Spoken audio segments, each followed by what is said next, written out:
Can you hear the music in the background? Or you just hear me? Okay. Okay. So I think that's what's gonna happen if we do phone calls. Alright, we're up. Starting soon. Yep. I like to give like a minute or two as people are coming up. So, okay, guys, we're gonna start soon.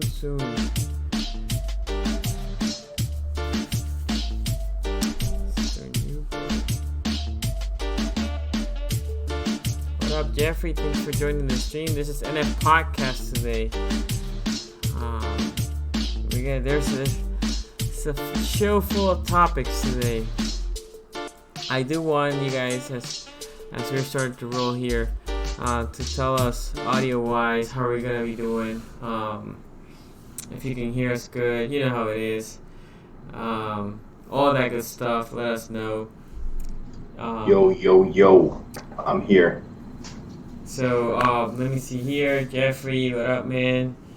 Ariel, what's good? What's the little league draft? Hopefully that clown food fetish slave isn't on the hit. We're echoing, he says. Oh yeah. Hold on. I know why we're echoing. Hold on. How about now, Jeffrey? Because I'm assuming the only one that was echoing was me. Let me know. Sounds good. I checked. Yeah, okay, good. Yeah. I assume it was me because I think you good. Okay, perfect. Thank you, Ariel. Okay, guys, welcome. Today the stream is in my channel. It's a little bit different, but same flavor, same content, you know. So, my name is Sunny from SCG Sport. Welcome to the NFPodcast, and I'm here with Joe Nubo. And That's guys, right. This is the NFPodcast, the best podcast available for Ravens stream. Oh yes, not the crappy ass Browns podcast that they stole from us. You know, they stole our name, but whatever. I mean, I don't hold grudges anymore, so. That's okay, because we'll take care of that by beating them. Uh-oh. I have an echo now, they say. Noob has an echo. Yes. Hey, let me guys know.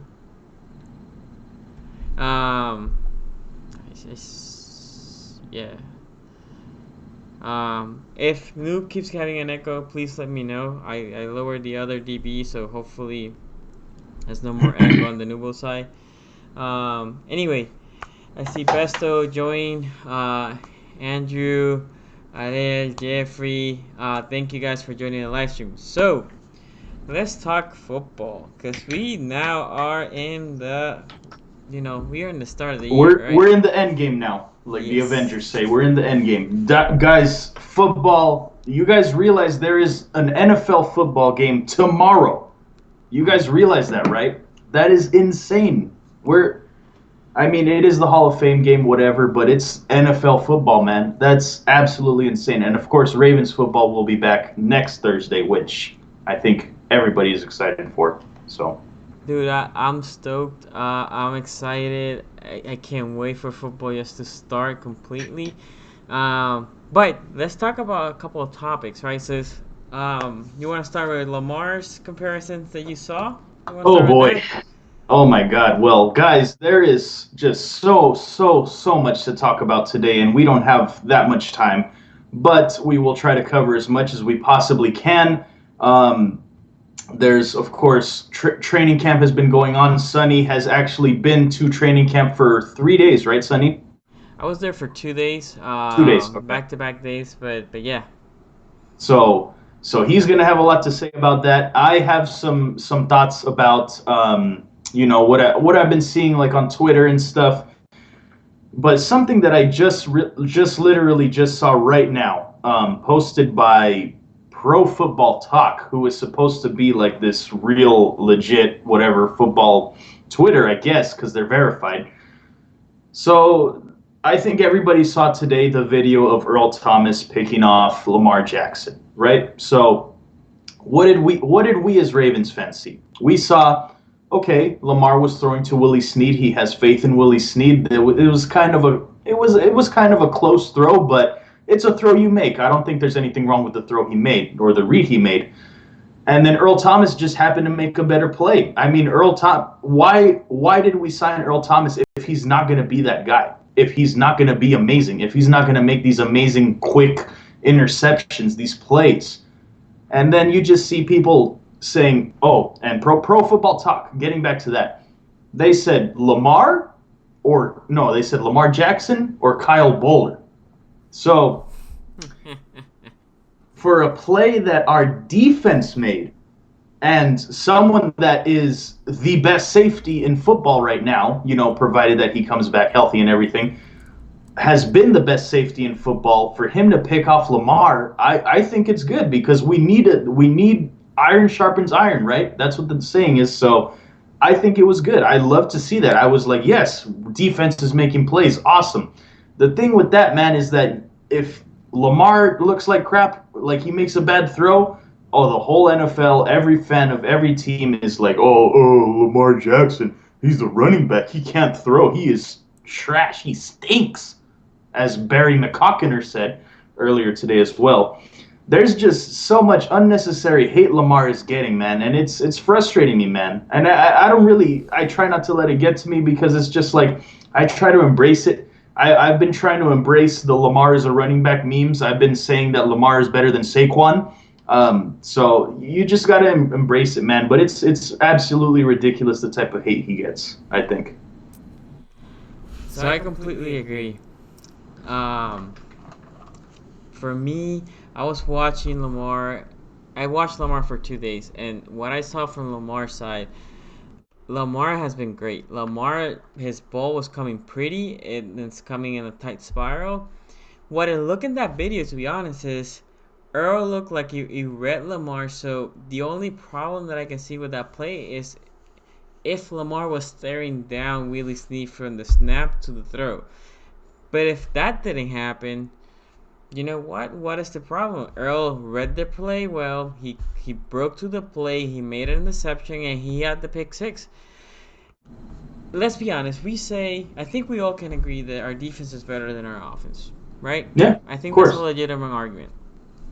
So you expect our offense to struggle against our defense. So when we see, let's call that the first real struggle, we're gonna say like, "Oh my God, we are doomed." No, Lamar is practicing with a legitimate defense every day, which makes him better. So Earl, I was more encouraged with Earl than I was worried about Lamar. It's the same thing when Boykins catch that first touchdown. So like, well, I'm more encouraged about Boykins than about Earl. Earl's not about to get hurt on the first day of practice. Right. So no, man. I think it's a dumb argument. It looks like they're just baiting and trying to find topics to talk about. Yeah. I think Lamar is fine and throwing a pick, and again, like I tell you guys all the time, this is the time for him to try to force it, to try to see what he can get away with, what he cannot get away with. So I'm fine with what happened. Yeah, it's just ridiculous, man. I think it really is. I think people, I mean, usually this happens in training camp. People overreact, not only Ravens fans, every fan of every team. If someone's, not looking good in training camp, who didn't look good at all last year in training camp? Mark Andrews. Right, Sonny? Yep. And to be the player that he is now, which we're going to talk about later, about we think he's a top 10 tight end, but obviously David Carr is on CTE, smoking crack. I don't know what's wrong with him. But anyway, we'll discuss that later. But I'm just saying that it's training camp, man. This is the time to make mistakes. This is the time to look bad because you can work on it. I don't know. But anyway. I agree. So let's switch gears a little bit and talk about the surprise, because it did surprise me, of Lastly's cut. Yes. Harbaugh talked about that he just wanted to give the guy a chance to find work, right? To give him a chance to look for work early. I have to say, and I said this in the stream that I had on Monday, was Lastly looked horrible. Lastly was dropping passes, not all the passes. I'm not going to say that he dropped every single pass. Right. But lastly, one of the things that he was doing was you can see he has no confidence. He has no confidence in his hands. The balls were just coming to him, and then if he dropped it the next time, you know what he would do? He would catch it with the body and cradle it, right? Mm. So, and that's not what you want your receiver. I know I said that I was gonna post all the videos that I took to training camp, but when I actually saw, and I was watching Hollywood Brown for fairly close from him, Yeah. he was just doing catch drills because obviously I wasn't there in the practice today, and the catches were so smooth. All here, all Yeah. hands, Boykins here, Mm. Sneed. You know, lastly is it's like what I said was if there's no balls thrown, if they're just playing imaginary football and you're watching him running the route, getting separation, he does everything you're looking for. The ball's thrown, then you're like, let me throw a coin if he's gonna catch it or not. If Yeah. he has the separation, if he did all the harder work, it's not a contested catch. He needs to come down, and I think Harbaugh lost faith on him. And then the whole fighting thing, I think, was just a little bit nail in the coffin. Right. Um, so yeah, I, my biggest thing is it was a draft capital. I think it's fifth or sixth round, and usually they don't quit on them that early. But that tells you how bad he was doing in camp. Yeah. If they cut him now, they didn't wake up week 3, week 4. They cut him now. So thoughts? And it makes sense because our wide receiver room is so packed, and on top of that, we also cut Quincy at a boy Joe last week, I believe. Yeah. So that just goes to show you that you need to impress as a wide receiver, and if you're not, you're out of here. You know the battle. You're not even in the battle anymore. You have guys like Jaleel Scott even stepping up, and we talked about that before. That he needs to step up, and so far, I'm like what I'm hearing. Antoine Wesley, I love to see that. I love to see that he's showing out, and I hope he continues that. I hope he shows out in the preseason because I would really love to see him make the roster.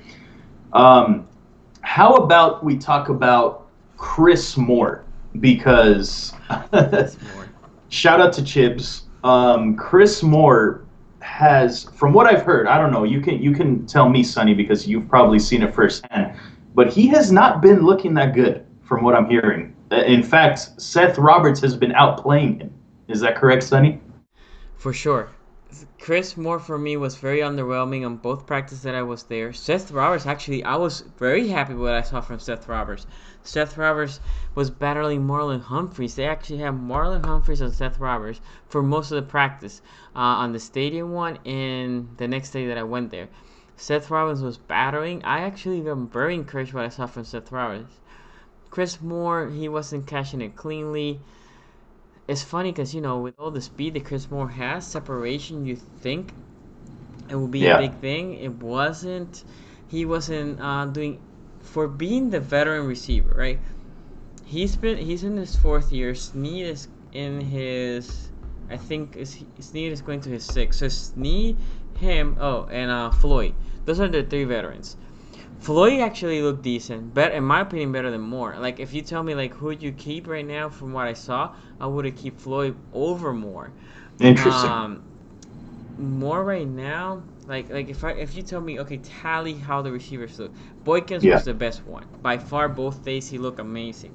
He was Mhm. catching everything, contested catches, open catches, didn't matter, he was catching it. Yeah. Then I will go actually Seth Roberts, Interesting. then Snead. Those how they look in those 2 practices. Those 3 for me are clear making the team.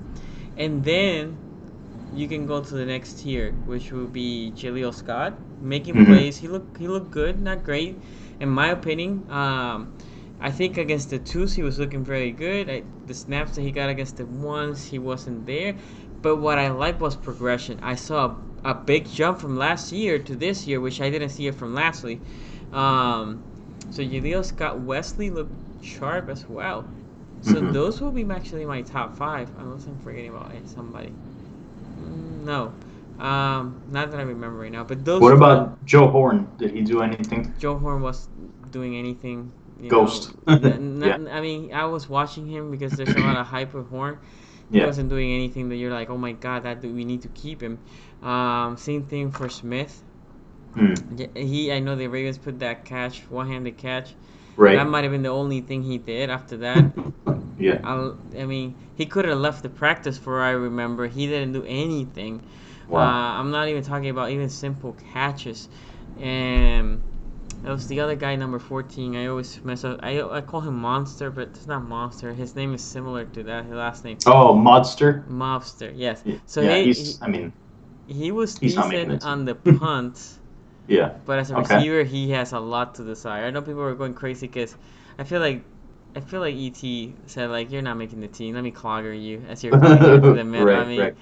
but Tony did this, and this is something that nobody has been talking. Tony Jefferson did the same thing.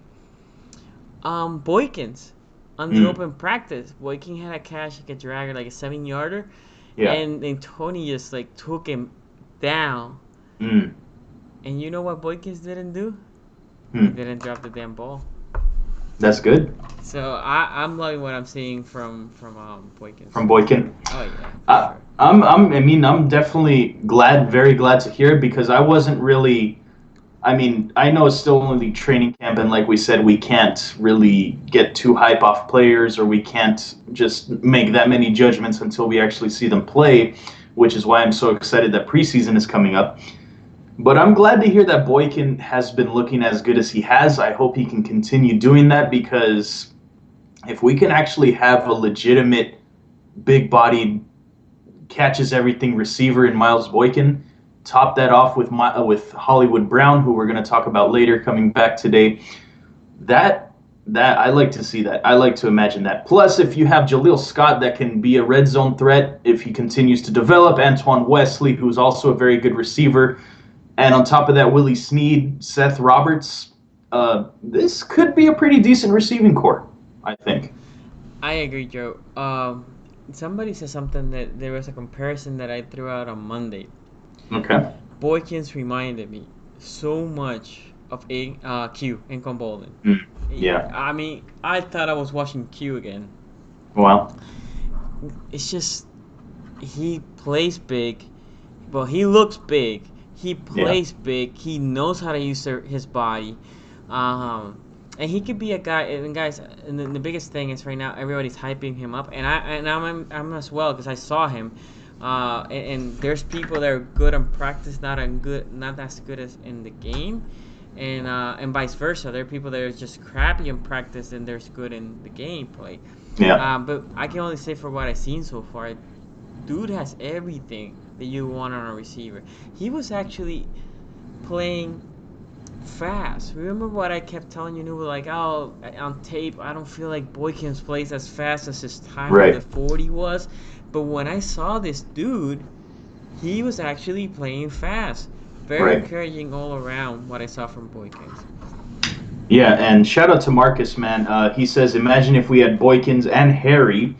Speaking of Nikhil Harry, I wanted to bring him up, Sonny, Of because I course. don't know if you saw. But I mean, you can throw it right back in my face because Hakeem Butler hasn't looked too good either. So, but Nikhil Harry dropping balls, man. So, I mean, I'm just saying, and we haven't really heard much of Kelvin Harmon either. So it seems like all three of us from that one podcast with Chibs were kind of a little bit wrong on our evaluation, let's say, of the receivers. Maybe we'll see though. It's not the season yet, so we'll see which of those three turns out to be the best. Still. Yeah, I would say from Harry, his butt is gonna get chewed up very quickly in Oh over yeah. there in New England if he drops a lot of balls, and they're not patient either with receivers. I'm surprised because in college I didn't see drops from him. Yeah. So we'll see. I mean, time will tell. I can only say that the Boykins look impressive. Like one of the things I did, I spent 5 hours on the weekend looking at him a lot Mm. closely when he was on the field, Yeah. and everything. I mean, the other thing on Sunday after the practice was over, Boykin stayed. The whole team left. Boykin stayed, and then Hollywood joined him with the wide receivers coach, and they were talking about how the motion, how the release he was doing, how he was planting the foot. That's what you want. Because one of the big Yeah. things with Boykins is his route running ability is not there. he's running more simpler routes, which might become problematic once the actual season starts. Um, but the dude was there, putting the time. He was like, I mean, it was great to see. And shout out also to RG3, because RG3 got hurt on Saturday, but you know what I saw on Sunday? He was Hmm. there, helmet, pads, everything. Nice. Taking some snaps as running back, not on 7-7, just individual drills to help, Yeah, the centers. But also, when Lamar or Rex Orley was there, he was basically, I would say, like 8 yards behind, a couple yards to the side, making all the motions as soon as the snap was there, doing the 3-step, 5-step drops, faking the play action, and then faking as he was throwing the ball, just so he can keep up, and then talking to the quarterbacks. Dude, shout out to that's him. awesome. Work ethic, second to none. I love what I saw from RG3. Yeah. Um, so I don't know. I think we should now talk about Mr. Hollywood. Yeah, let's go ahead and move on to Hollywood Brown. What's up, guys? Craven, shout out to you, man. Thank you for joining. Thank you all for joining us. But yeah, let's go ahead and talk about our first round draft pick, Hollywood Brown. And there was actually something I wanted to bring up before we get into that, though. Oh yeah, Jeffrey Bob says DeCosta saw what Ozzie looked for in receivers and did the opposite. That's a good point. Well, let me tell you, I love Ozzy, man. He is a legend. He's Hall of Famer, of course. Probably going to be an executive Hall of Famer as well. But if there's one thing he could not do was draft receivers, man. Jeez, he could draft pretty much anything else pretty well. Defense, any defensive position, offensive line, running backs, anything. But when it comes to receivers, oh god, and quarterbacks as well, I guess. So, eek. But I mean. We'll see. We'll see what happens. But anyways, let's go ahead and move on to our buddy Hollywood, Hollywood Brown. So of course he didn't do much because it was his first practice back today. But I did see a couple videos of him running deep, and let me just tell you, man, this kid is fast. Oh my Jesus. God, I agree. Yeah. As soon as like it was the same thing when I first saw Lamar take a snap for us in the preseason last year. You can just tell, man, they got wheels, dude. They are quick, they are fast, and it's the same thing with Hollywood Brown. You can see it immediately. It was funny because there was a comparison of Hollywood and Willie Snead going on go routes, and just Snead looks so slow compared to seeing Hollywood on a go route, man. It's crazy, dude. But yeah, I mean, aside from that, we don't really know much from him because there was that pass that was overthrown. He didn't really get to pull it in. And I'm not sure if that was McSorley that was throwing to him or if it was Lamar. I heard both, so I'm not entirely sure. Um, but I think if it was Lamar and he did overthrow him, I think that they just need to build up that connection a little bit more, which I think will definitely happen as the before the season starts. So. So I will say, one of the videos that I saw that I like a lot was like a little lob, and then Hollywood looked at it. It was a one-handed catch, and Yeah, oh yeah. Hollywood looked at it, and he looked like he was running behind, and I mean it was insane how he changed that second gear and just got there. He didn't even have to. He even looked like he got there on time. The dude is fast. Hmm. Speed is as advertised. Marlon Humphrey was saying, like, I don't know if you heard the soundbite. Marlon was like, I was talking to the GPS guys, and I said like, oh, Hollywood looked pretty good. And the guy was saying like, well, he wasn't in full speed. He's still coming back. He clocked at 21 miles per hour, and Marlon was like, dude, that's crazy because I was hustling and I clocked only at 20. Yeah. That guy was giving it all. And Marlon Humphrey, for those of you who don't know, he's a track athlete, right? Right. He's in the off season. If you follow him, he's all day, every day, just track and field. That's his thing. He loves it. So it's insane, man. Hollywood speed is crazy. So that's an element that we're gonna be adding to this team. Right now, our receiving core looks like speed and height. Hmm. Speed and height. The only person that doesn't have neither the speed or the height, if we're completely honest, is Snead. But Yeah. Snead has the hands and the reliability of fighting for every yard. He's a chain Right. mover. He's a chain Yeah. mover. He's more your slot guy here, the facto slot guy. He's the one that essentially Mark Andrews and him will play similar roles.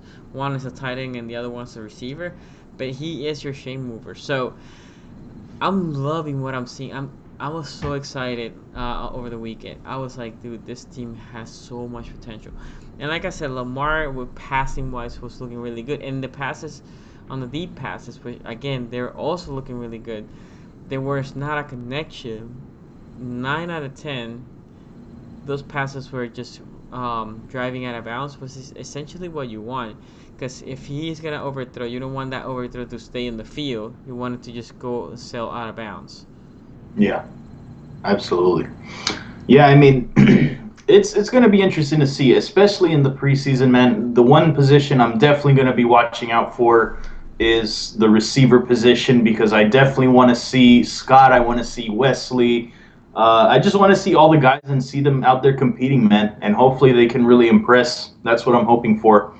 But of course, there's other positions that we're looking at as well. And I've heard that Chris Board is actually really impressing. I think somebody brought that up earlier on.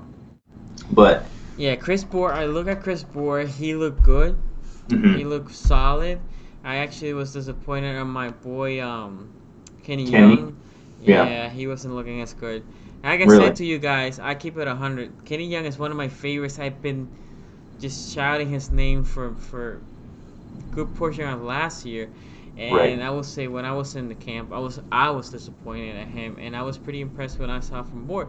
But it was interesting to me that they signed that middle linebacker today when they Oh yeah, so I wonder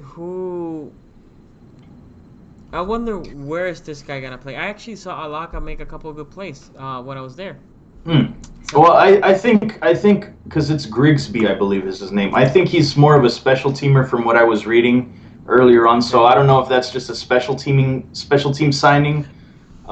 Maybe depth too. I don't know, but yeah, probably just special teams. So, So but yes, let me say go ahead. something here, Yeah. because I was Ariel brought the tight ends, and we can it's a good segue to the topic of the top 10 tight ends. But Oh yes. one that is not in the conversation is Hayden Hurst. Hayden Hurst, when I looked at him, dude was playing angry. That's the word that I can use. He grabbed the ball and he just wanted to decapitate anybody that was running in front of him. The Yeah. dude just was exploding. He looked fast for it's very fast. Like Andrews doesn't look fast. Andrews, as I was watching him, Andrews actually what he does most of the time, he tries to bully whoever's trying to defend him. He tried to bully Jefferson. That was a good battle to watch. Oh He yeah. was just bullying everybody with his body because he's a big dude. Hurst is slimmer, but Hurst doesn't do the whole bully from the line release. But once he catches the ball, the dude just wants like, you come to the middle, I'm gonna just take you with me. He Right. looked mad. He looked angry. He looked ready to make a statement. At it, I liked a lot what I saw from Hayden Hurst.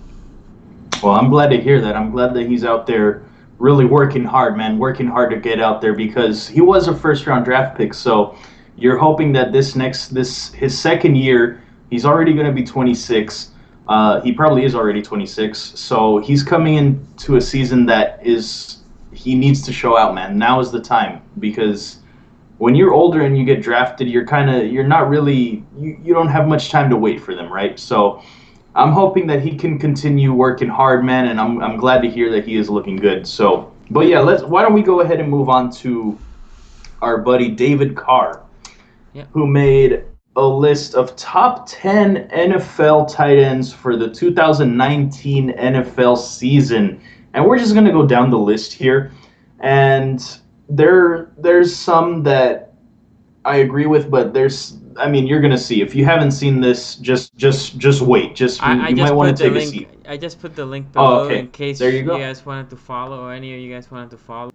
All right. So if Go you ahead. guys want to follow along, so number one, George Kittle. I would personally put Travis Kelsey as the Yeah. number one tight end. That's me though. But I mean, it's fine. You could probably put him 1A, 1B, I guess. Travis Kelce's number two. Then you have Zach Ertz, which I think is fine.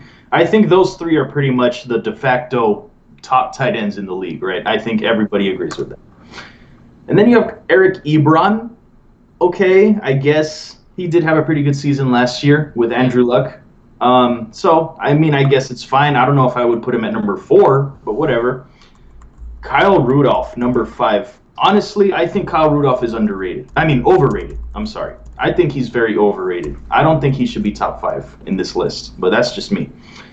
Hunter Henry, number 6. I think that's a good spot for him. I think he's really good. He has been battling with injuries, so we'll just see if he can make a comeback season, but I think he's good. Number 7 is Vance McDonald. Oh, God. I just don't get why people think Vance McDonald is like this. Oh, my God, he's an amazing tight end. He's a top 10. I don't think Vance McDonald is that good. Maybe because he's a Steeler and maybe because we punked his ass last year. I don't know. People are just looking at that hit he did on Chris Conley on the Bucks and just made him retire, and they're just like, "Oh, this guy's freaking Thanos, the Thanos of the." No, I honestly don't think so. I think he's overrated as well. So, Jared Cook on the Saints, I think that's fair because he did have a good season last year. They have him ranked number 8, and he's going to be with Drew Brees, so I think that's pretty good. David Njoku on the Browns, number 9. I don't know. I don't really think he deserves that just yet. And then the last one why are you going to put Darren Waller? Everybody remembers Darren Waller. That was the one that did it even the most. I mean, I have a lot of issues, but when I saw Darren Waller, I was like, okay, dude, you're done. Go ahead.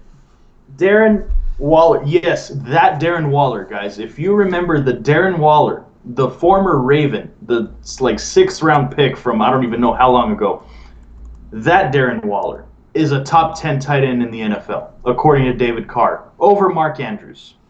So the other guys, okay, whatever. If you want to argue they're above Mark Andrews, whatever, you can make the argument, I guess. I mean, I don't necessarily agree on a lot of them, but if you want to make the argument, okay, that's fine.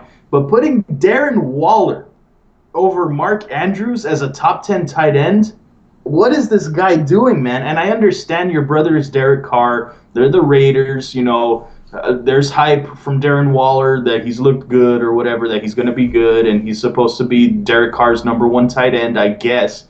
But come on, bro. Darren Waller in a top 10 tight end list just makes absolutely no sense. Sonny, what were your thoughts? I hated the list from the 5th pick, and that actually would have been fine if the 5th pick would have been Cooks. Mm-hmm. And then I would have hated the rest. Let me throw you some numbers. Sure. Mark Andrews started only 6 games last year. 552 yards, 34 receptions, 3 touchdowns, right? Let's go with Mr. Njoku, not a rookie. Right. He started all 16 games, by the way. Mm-hmm. Njoku. So he had more playing time, more time in the field. And if I go to Pro Football, the stats, he was targeted 88 times versus Mark Andrews was targeted. So Mark Andrews only started actually 3 games. So whatever. Mark Andrews was targeted 50 times. Okay? And 34 receptions. And Njoku 88, 56. He got 639 yards. So he got less than 100 yards over Mark Andrews. He got 1 more touchdown, starting 14 out of the 16 games and getting way more targets. Now let's go to Kyle Rudolph, that I agree with you. He's a little bit overrated. Veteran, so there's no learning curve here. Also got targeted 82 times, 64 receptions, 634 yards. Again, if we compare that with Mark Andrews, we're talking about 80 yards difference. Touchdown-wise, he had 4 touchdowns. Mark Andrews had 3 again. Catch percentage for Mark was 68%. And Njoku was 63%. And Rudolph's catch percentage was high, was 78%. And then Willie Henry didn't even play last year. He didn't even play. And the year before, his numbers were basically the same as Mark Andrews. And then if we go to Vance, Yo, you mean Hunter Henry, right? oh Because yeah, you yeah, said Willie yeah, Henry. yeah, yeah. Okay, Sorry, yeah. sorry, No, it's okay. sorry. Hunter Henry. Now Willie's not Yeah. catching anything. Maybe a cold, but that's about it. And Right. then Hunter Henry, he played 15 games.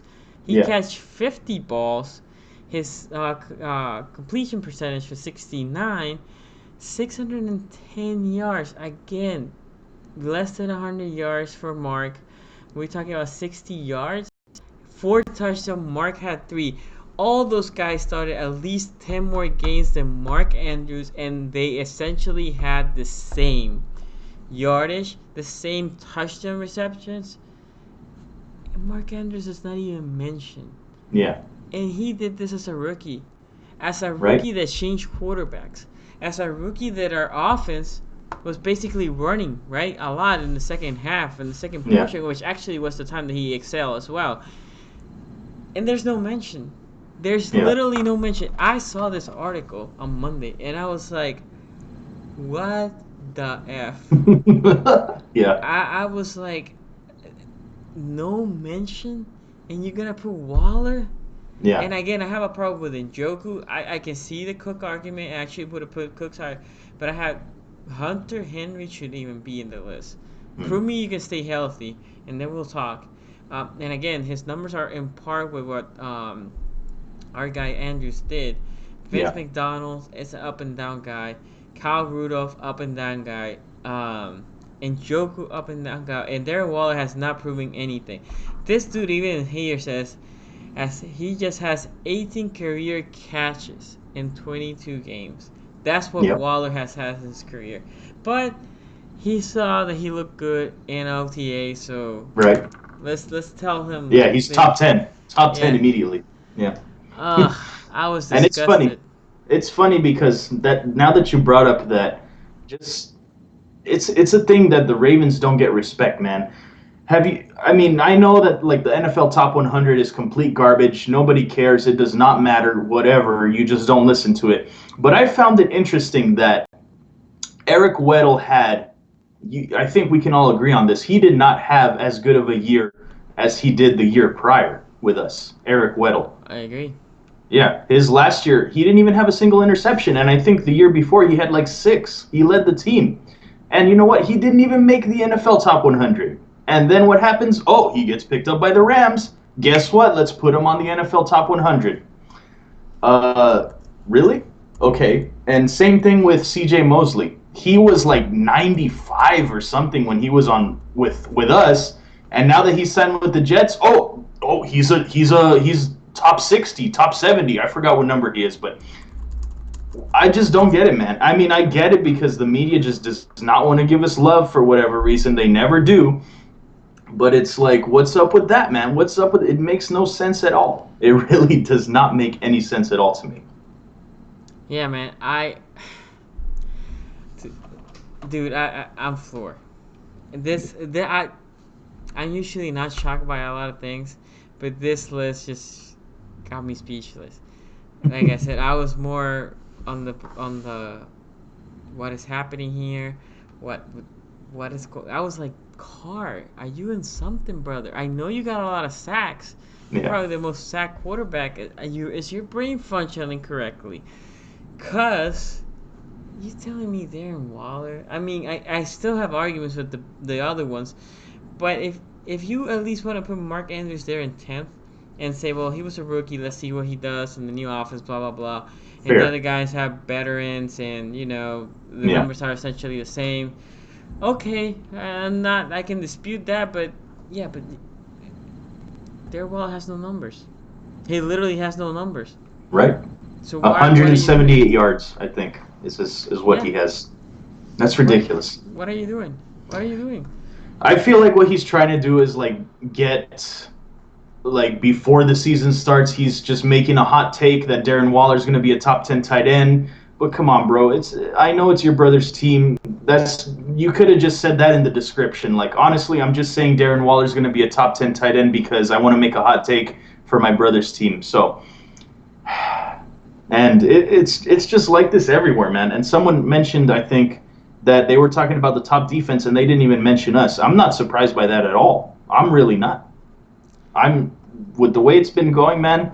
And I kind of like it. I kind of like that we're going under the radar because usually we do pretty well when nobody's thinking about us, man. So Yep. it's not all bad, I guess. For sure. Oh yeah. So Cravens just brought it up. I'm just surprised this shitty list wasn't made by Whitlock. I don't Oh know if you yes, saw the whole over under on Lamar. I did. That was interesting. It was. So Lamar Jackson, or Harbaugh said take the over. I think it was Hmm. what 150 carriers. Or like 139 or something. Okay, so the number was big. To be honest, what I think is Harbaugh saying like, yes, we still gotta run, right? He knows that's how the defense are gonna associate Lamar, and he wants the defense to still game plan for that because again, as I'm watching this guy throw the ball in those two practices, his throwing ability has come it's night and day. It's way better.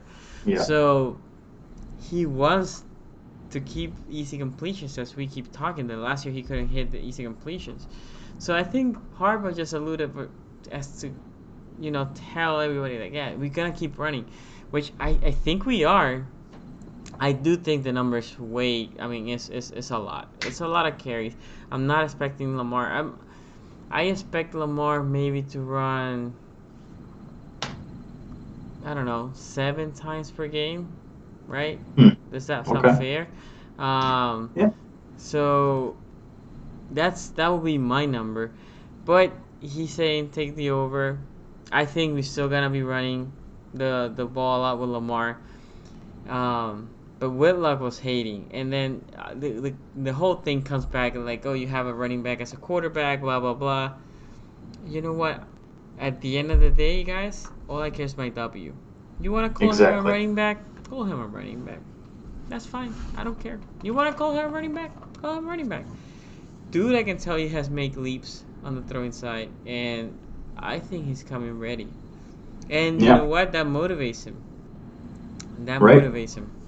Yeah, so yeah, we do have a running back at quarterback. You can say that all you want. That's fine. I don't care about that. That doesn't bother me because this running back is gonna start throwing some dimes, man. And then what's gonna happen when that happens? People are gonna be like, they're not gonna know what to say. They're gonna find something new to meme about because that's what they do.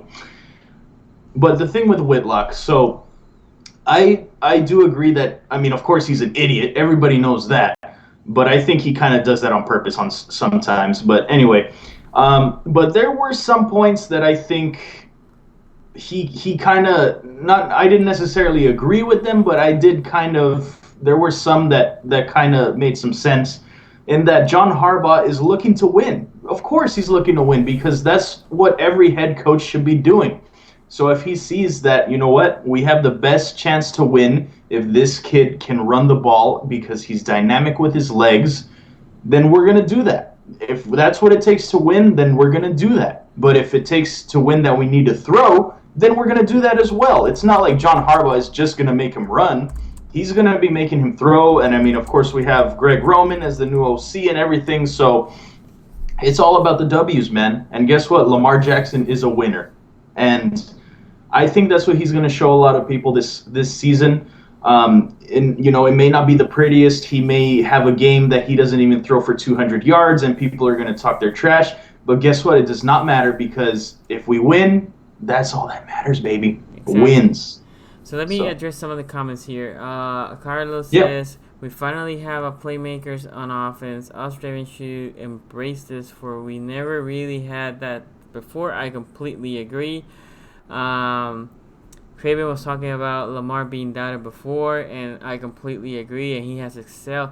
To me, one of the biggest things is, guys, he's been putting on the work, and it shows. And that's what you want. You want progression now. You want progression as keep moving next year. He was a guy that he had a lot of flaws on his throwing. You mm-hmm. expect him to have some progression. Is he gonna be Uh-oh. perfect? No. What happened? Oh, it kind of lagged out a little Oh, bit, but you're back. Okay, cool. so is he gonna be perfect? No. But guys, it's again the progression that you're seeing from this guy. And in the preseason, you're not gonna see it as much because you know what? In the preseason, at least what I'm expecting is he ain't gonna run. Harbaug's gonna say like you're not gonna take a hit in the preseason. You throw, Right. practice your throws, and then just get out of there. I can see that. Yeah. So, guys, also please give it a thumbs up to the video. And if you're not a subscriber, you can see Nubos and my channels over there below us, and you can follow us on IG and on Twitter. Okay, noobs. One of the things that I like to do on the streams is I'm gonna put the phone call because I didn't do an overlay. I'm just gonna put it in the chat bot. Hold on. Before we do that, Okay, go ahead. let me just address the homie Chip in the chat. You're getting your hopes high. They peaked, have sucked for a few years. We've sucked? Who's your team, Chip? Tell me who your team is. You better not say the Browns. If you say the Browns or the Bengals, you're done. Clowns, I'm coming Bengals, for or that throw. Squealers. Yeah, if it's the Bengals, oh my God! If you're a Bengals fan, I'm coming for the throat, man. Bring it on. Let me see what your team is. We're not moving on until you tell me what your team is. Come on, Chip. You're holding us up, man. How many? What's your team? We're not talking about the Ravens. We're talking about what your team is, Chip. Okay, whatever. Screw this guy. Just block him. Block his ass. If he doesn't want to tell me his team, what's the point? He's just talking trash about the Ravens the whole time. I mean, you can leave him. I don't care. But anyway, yeah, go ahead, Sonny. Let's take some calls, man. So as we keep talking here, I'm gonna put the phone number there. If any of you guys want to talk, you just want to bring some, any topics, let us know as we kind of keep talking. Phone number's there for you guys to call. One of the other things that I wanted to talk about, noobs, is to see if anybody wants to call. Was on the defensive side. I saw some hate on the rushers, right, in Ferguson, right. Somebody brought it up a little bit earlier, and I was like, okay. So when I went to the practices, I actually hold on. Whoever's on the line, give me a quick second as I'm making the point, and then you can talk. Okay. So Ferguson, I made sure I look at Ferguson, and Ferguson was getting sucked by blockers left and right. Oh yeah, I've heard about that too. Yeah. Dude, in the one-on-one battles, he looked awful. Awful. Again, for me, guys, I'm never gonna sugarcoat anything. He, in my opinion, the best two that I saw was Shane Ray. Mm-hmm. I like what I saw from Williams, and I like what I saw from McPhee. Okay. And it was pretty cool. Okay, so a couple of things. If I saw somebody call, I can only take one call at a time. So I have somebody in the line, and then when we hang out with this person, then somebody else can call. So I see it on the email say like I call. Hold on, bro. You can probably get in soon. Okay, who do we have in the line? Hey, Marcus, what up? Joe Noobs, can you hear him? I cannot hear him, unfortunately, but it's okay. You just tell me. You let me know what Marcus is saying. What's up, Marcus? I don't know if he can hear me either. You cannot hear him, Marcus? No.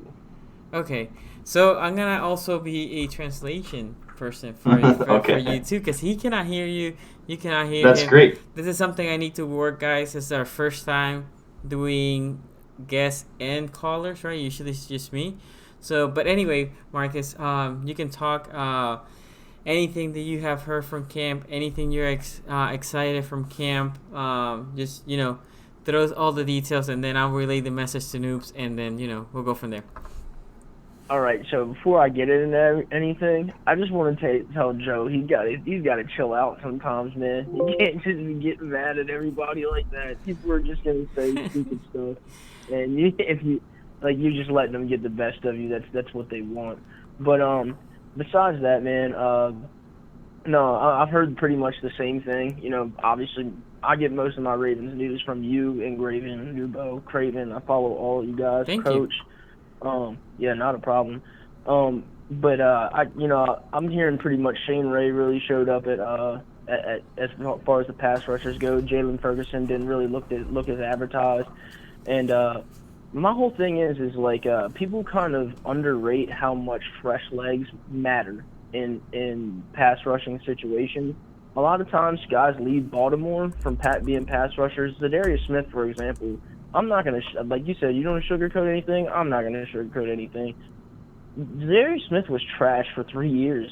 He didn't do anything for us, and then all of a sudden he just had a breakout year. And now people are like, "Oh, you guys lost Zadarius Smith," and it's like, "Yeah, you mean the 4th-round pick from Kentucky? Yeah, whatever." You know, Courtney Upshaw, he was another rotational guy. So I think Jalen Ferguson, he's a guy coming from a way smaller school that had insane production. So they were thinking maybe there's something there. And like you know, I've heard last year that Mark Andrews is going to be trash coming out of the training camp, and then turning around and he's our best tight end I've seen since Pitta. And so I just think maybe Jalen Ferguson will be able to turn it around just because the numbers were so insane. It was like he was head above. If he was just doing that because he was head above water, you know, against his competition, then that's one thing. But and I don't know, maybe he's still emotionally attached to the hurricane or whatever. But I mean, okay. I think that our pass rush will be fine. We always find a way. Okay, so a couple of things, Noobs. He said you need to chill out. Okay, I'm chill, man. I love trolls, man. You know? He said that the intensity he loves, but you know, that you're letting them get to you too much. But the other thing Marcus was talking about was, but before, so Marcus, anything else? If not, that way you can hear Newell's reaction on the stream. Yeah, no, I mean, I didn't really have much to say. You know, I just like to call in and be involved. For sure. Yeah, I've been watching the whole video. I just thought it was kind of funny. Just I see Noobs drink on his videos all the time, so I'm thinking maybe he's had a few beers in him. He's like, no, Chip, tell me what your team is. Noobs, he said that maybe you had a couple of beers before this. No, I didn't. Maybe that's the problem. Why? Because I didn't have any beers today, so that's just the nature. That's probably the issue. But no, I don't really have anything else to add. Okay. Love you guys. Keep doing what you're doing. Awesome. So I'm going to hang up. That way you can listen to Noob's reaction on the other side.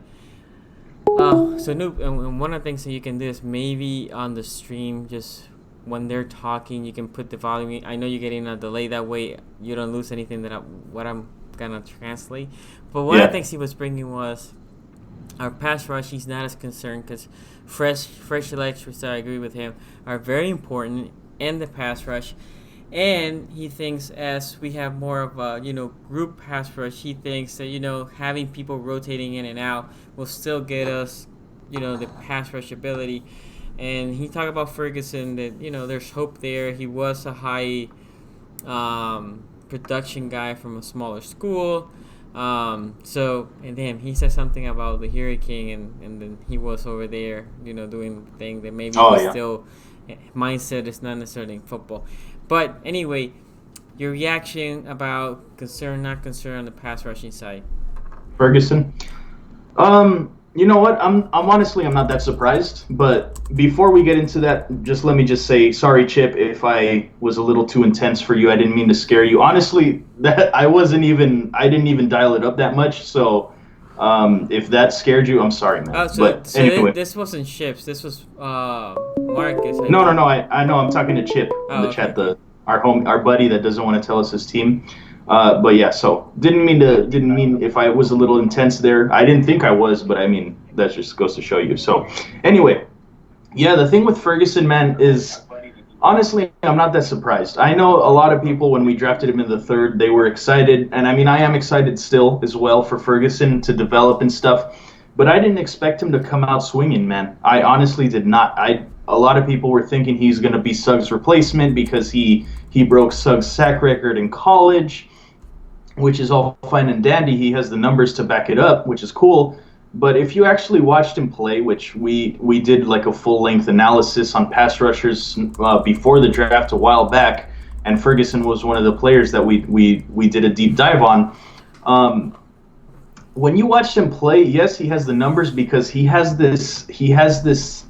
just gets in the backfield somehow, some way. he just finds himself in the backfield. It's hard to explain, but that was one of his main strengths, I think, was that he just finds a way to find himself in the backfield. But other things, like he had a lot of issues with his technique. He's more of a power type guy. He's not really finesse. There's a lot of issues. He had a lot of issues in his game. So when we drafted him, I was kind of excited / okay, whatever about it.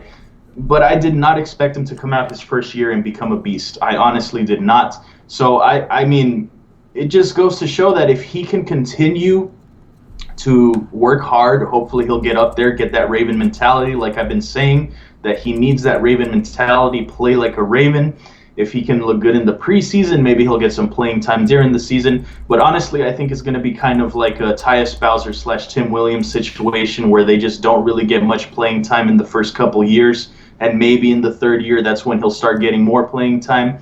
But yeah, that's what I expect from Jalen Ferguson. I'm not surprised that he hasn't really looked that good. So, yes. Sorry to say. No, I agree. I think he's a project, and he looks like a project. So we have somebody else online. So Noobs, what I would say is try to listen on the stream, even though it's gonna be a little delay.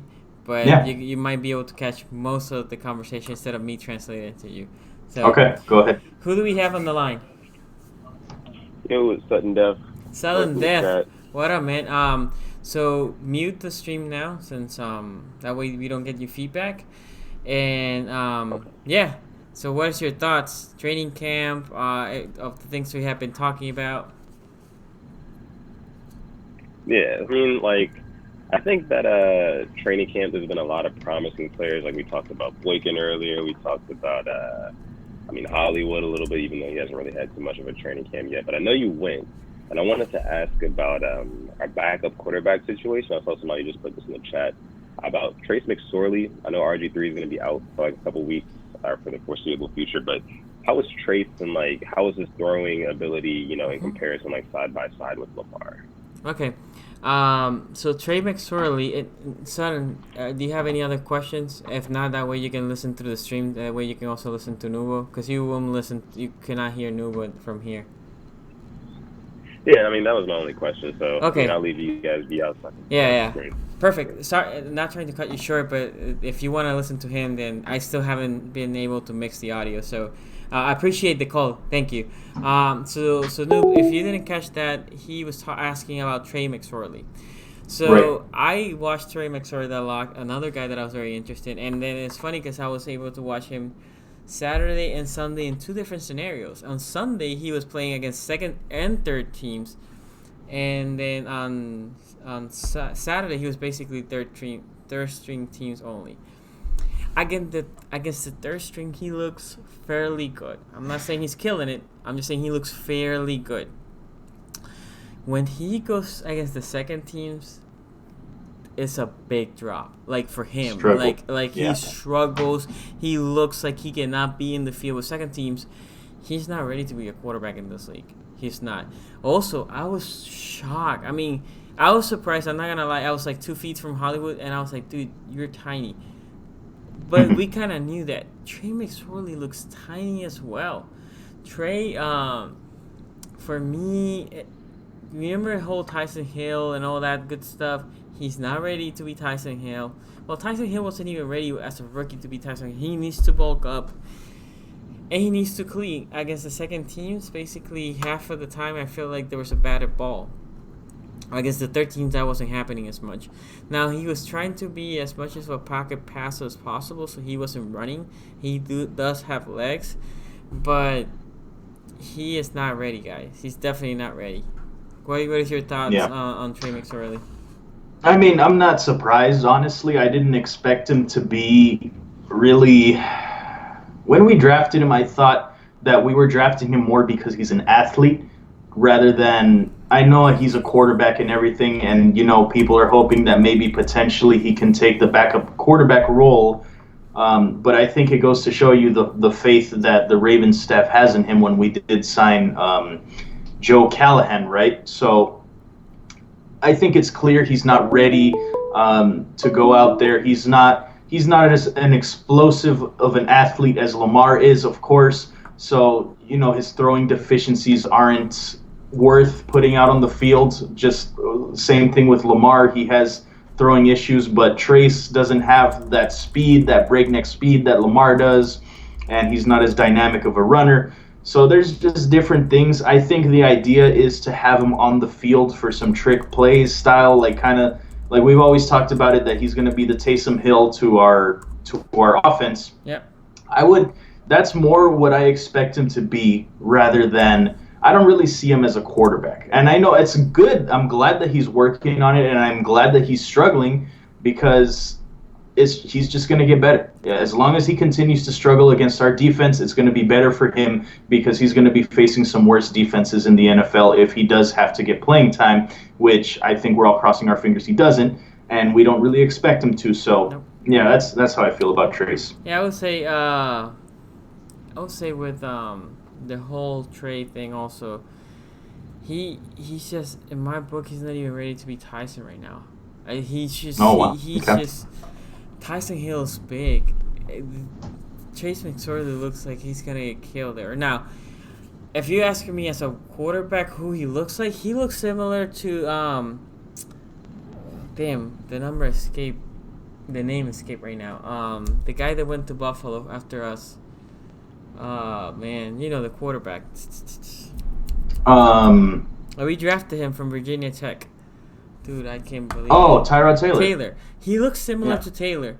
Now, Taylor was a little bit bigger, but he looks similar to Taylor. Taylor struggled a lot at the beginning, and then he kept going better. So this is not saying that Trey McSorley cannot play football. It's just to say that he's not ready. He looks like a 6th-round QB. He definitely looks like a 6th-round QB. Okay, so we're gonna do maybe 2 more calls. I have Craven some Raven on the line, so let's hit him up. All right, Craven. Okay, so Craven, I need you to mute it. Do maybe 2 more calls. Okay, perfect. Hey, what's going on? So I have Craven here. Man, you've seen what we talk about. We are direct today. We have been talking about training camp, as we are very excited as Ravens fans as to what's coming. So the floor is yours.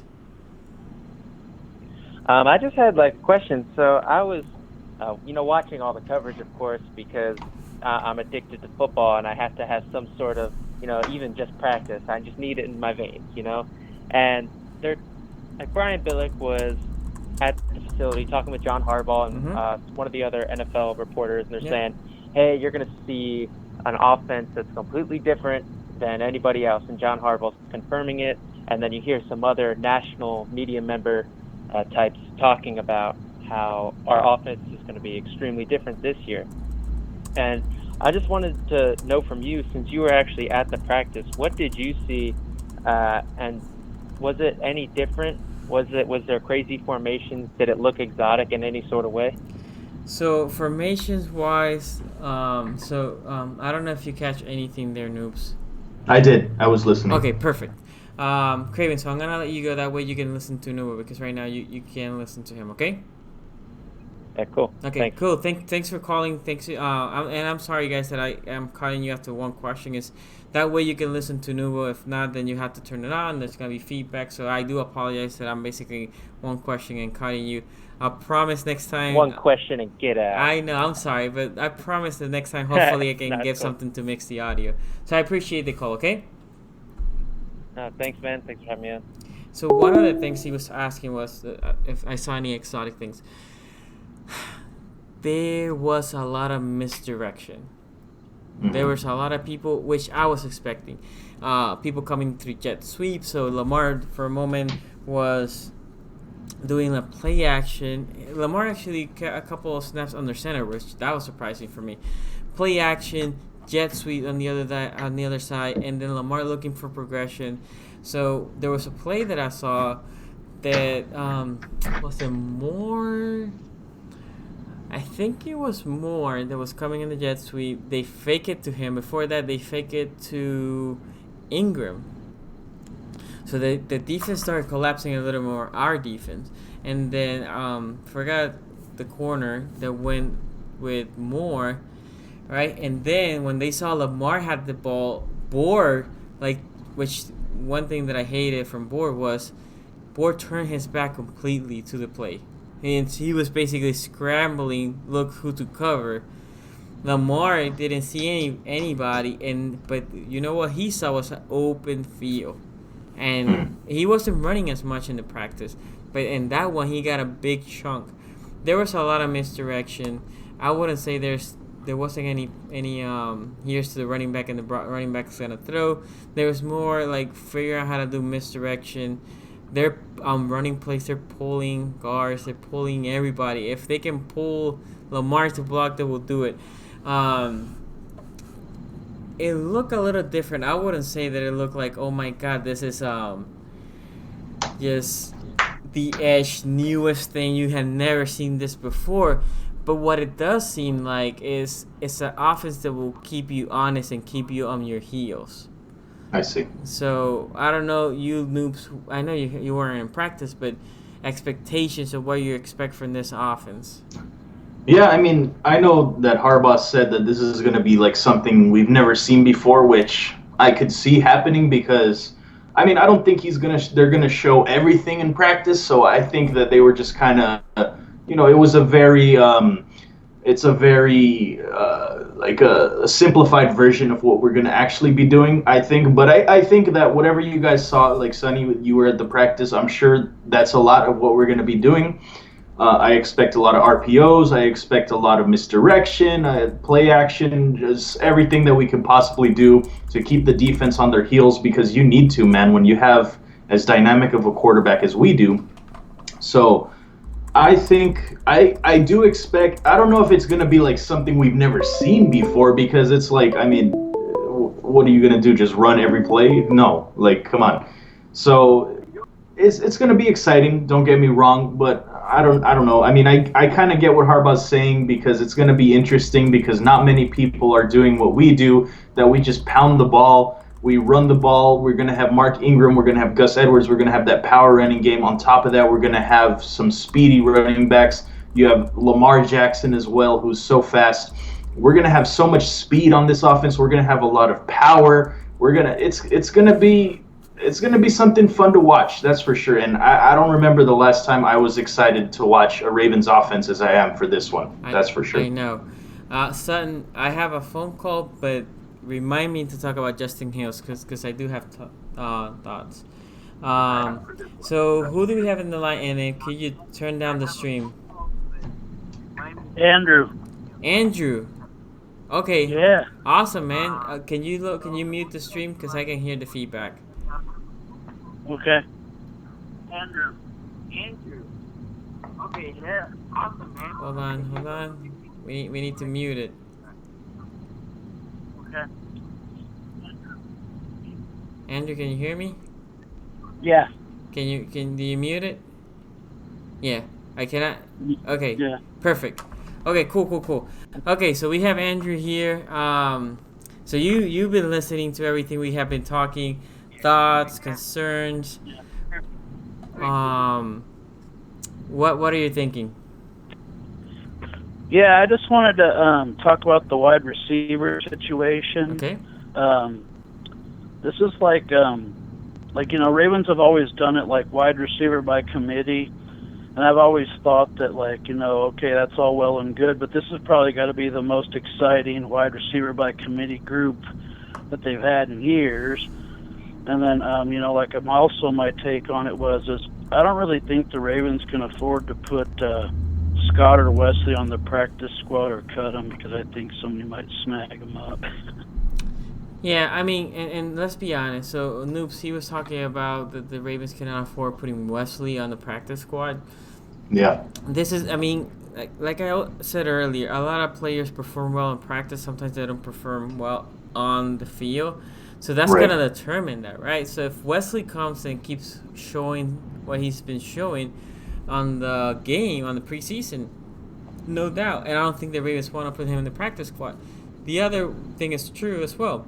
Let's say he's good in practice, but he's not performing. Then you can put him in the practice squad because teams are going to be like, well, I see there's film now. He's not doing much. Why do I need him? right? So it goes both ways. He needs to put it like when you're undrafted rookie, you need to perform in every day, every asset. There's no days off. That you cannot like for all the bad that I saw from Ferguson. Ferguson could rest assured that he ain't getting cut. Wesley has a bad week, and that could be a cut week, right? That's true. Yeah. So that's my whole thing. Anything else, Andrews? No, that's it. Thanks, guys. Thank you. I appreciate the call. So Noob, what is your thing about Wesley? Yeah, well, I wanted to talk about a little bit about the receiver core as a whole. Yeah, go ahead. But yeah, Wesley, if he continues stacking these practices, I would love to see that. And of course, we're going to see more of him in the preseason, which I'm super excited to see. Like I said, I can't wait to watch the wide receivers and how they look out there because I think the preseason is really going to determine a lot of these guys' futures. So Wesley, he can totally make a push for making the roster if he continues doing what he's been doing. He just has to work hard, man. All these undrafted guys need to work hard. That's what it's all about. So, but yeah, the wide receiver core. So my question to you, Sonny, now that we've seen how all the receivers have been looking, even Jaleel Scott has been looking pretty good. Do you think there's room? Because let's keep in mind that Chris Moore is a very, very good special teamer, but is there room for him on this team? Chris Moore cannot be staying on this team just on special teamers. Meaning we got Bethel. I'm assuming Imam Marshall may make this team on special teams.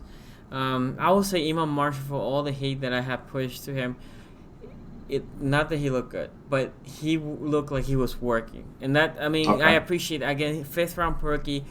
Let's also stack where they were drafted. He was a 5th round rookie for a reason. Same thing with McSorley being a 6th round. Or maybe Imam was a 4th. No, I think he was a 4th, yeah. Yeah. Still, I think you had those two. I think they can both contribute. That big reason why Last is not here, there's no contribution in special teams.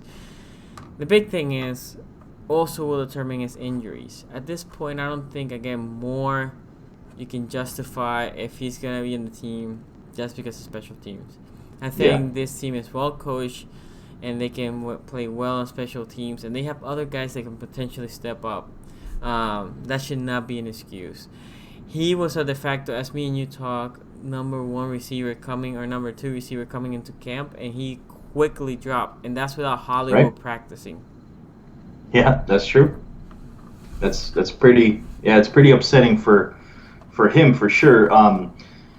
I just don't know if there's space on this team for him, man. And it's sad to say because we had, I mean, maybe not we as much, but a lot of people had high expectations for Chris Moore. They were hoping that he would come in this year and really show out in practice. Like we said, this is the time for him to step up, and unfortunately, he just hasn't done that. So, yes, he is a very good special teamer, which is, I think, a big reason why we have kept him on the team for so long. But I think that if all you have to offer is special teams, we have other receivers that we need to put on the roster, man. So if that's all you're going to be good at, sorry, man, you're out. So let me address 2 things. For Gerald, I understand that Chris Moore has done it over Imam Marshall. The difference is, hold on, noobs. The difference is, Imam Marshall, you have it under control for 4 years. So if he can be semi-close to what Chris Moore is, you take Imam Marshall because you have him for 4 years. Versus, if you think about Chris Moore, he's leaving after this year. So that is a big part.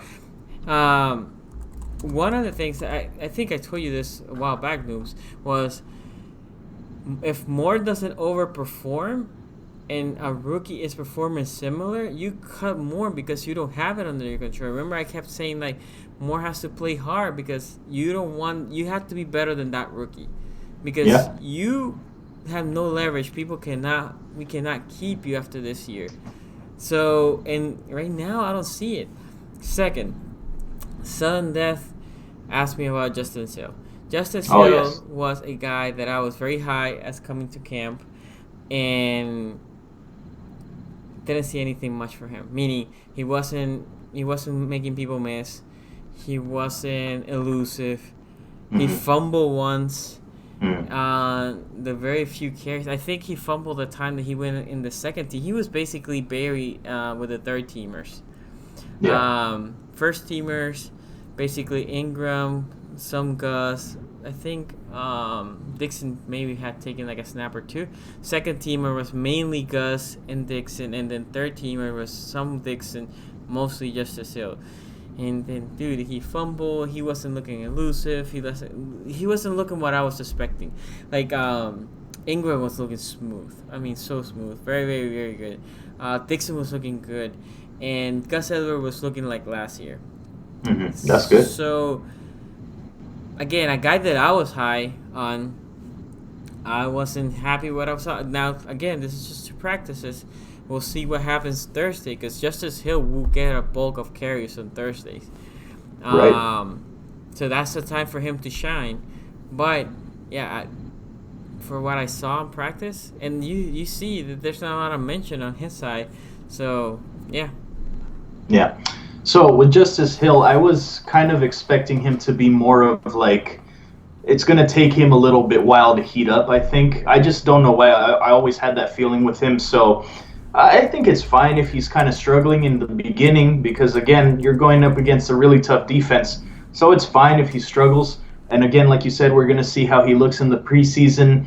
I expect him to get a lot of carries, a lot of playing time so he can really show off what he can do. And I think we're going to start seeing him more towards the middle of the season really start to heat up and start becoming like a receiving back, really become explosive, probably around the time that Kenneth Dixon gets injured. But we'll see, man. We'll see. There's a lot of stuff to be excited for. Okay, so I know I said last call, but somebody went to and got into the line, so I'm going to take that and then I'm going to shut it down, okay?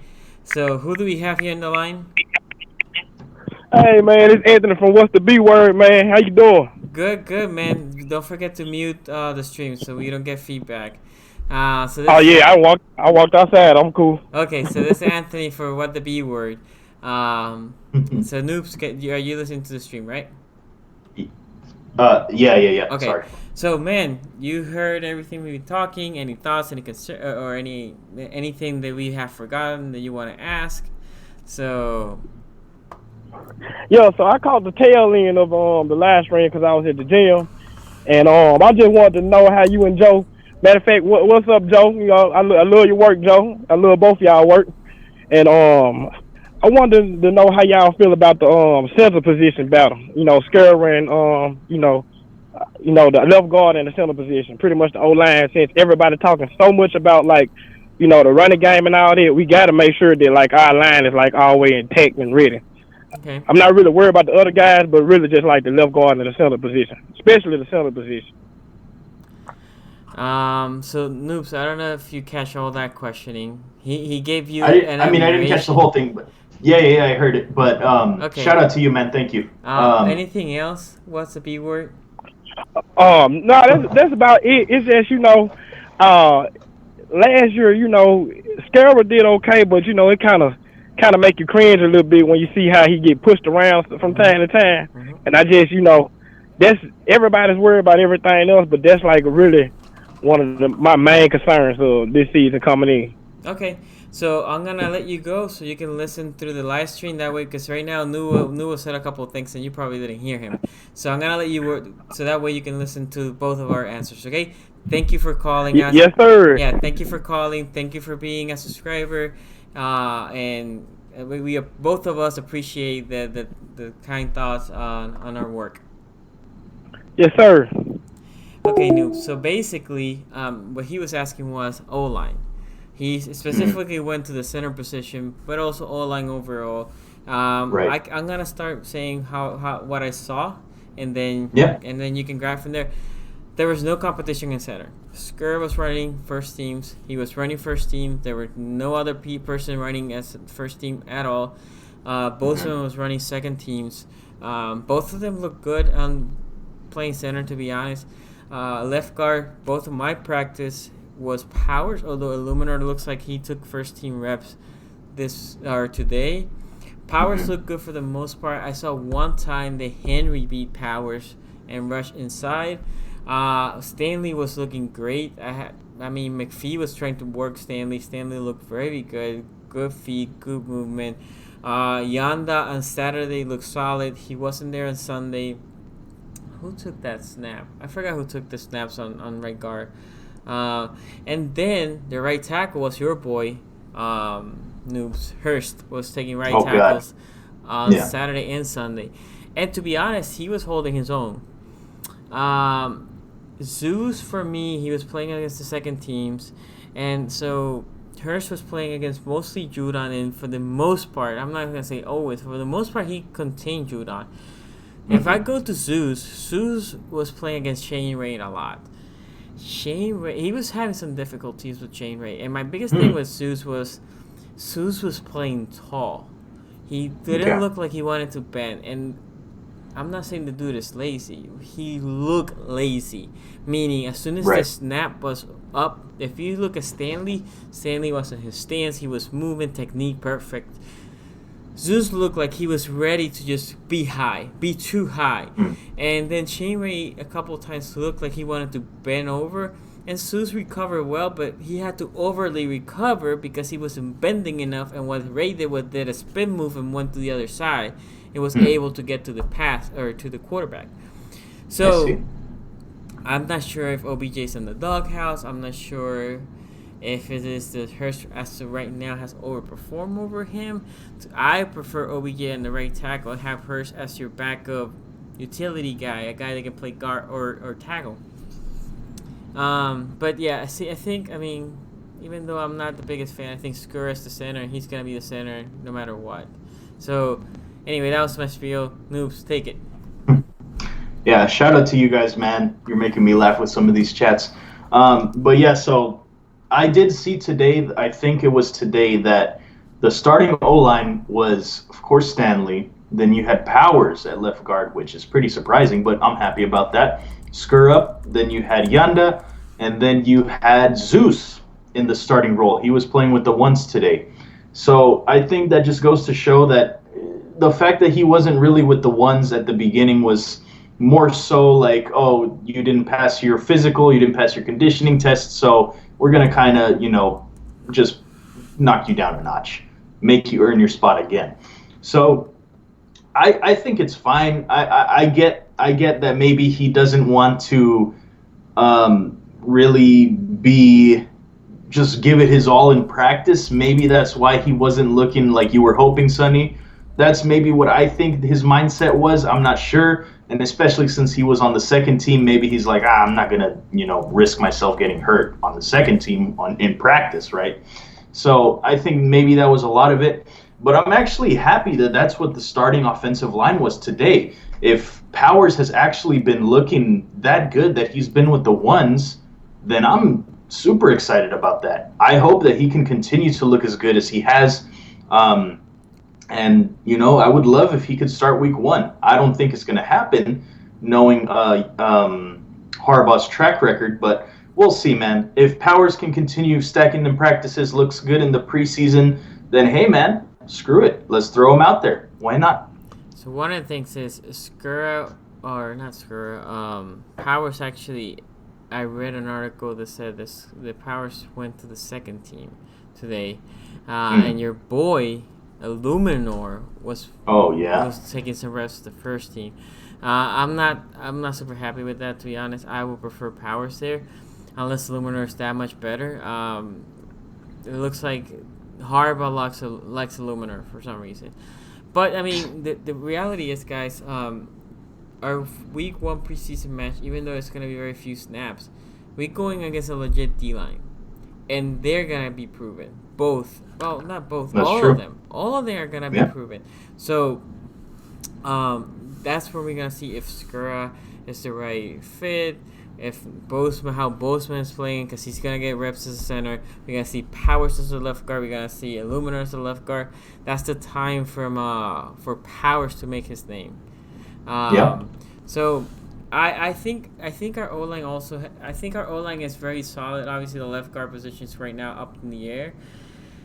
But yeah, the rest of the positions, assuming OBJ is gonna retake the right tackle, they're really not up in the air. It's just the left guard and that's it. Right. That's true. Okay. All right. Well, before, because I think we're going to start wrapping up here, Sonny, but before we do wrap up, I just wanted to let you guys know, and I'm probably going to make a video on my channel kind of like announcing it a little bit more, but just for you guys that are in here right now so you guys can know what's going on, because I like to pride myself on being a YouTuber in quotes, right? That is open with you guys, and I tell you what's going on behind the scenes. I try not to keep anything from you guys. So we have partnered with Sportscaster, which is this streaming service, which is pretty, it's pretty interesting. I checked it out for myself, and we're just going to try it out for the preseason, maybe into the regular season if we really like how it's going, if we enjoy it. And we're going to be streaming the podcast on there, but don't worry about it because you guys are still going to be seeing the podcast on YouTube, because I think we're going to be simul-streaming them to Sportscaster as well as YouTube. So don't worry, you guys are still going to be on there. However, we're also going to be adding some pregame streams starting for the preseason. Sonny, if you're still down for that. Yeah. And possibly some post-game streams.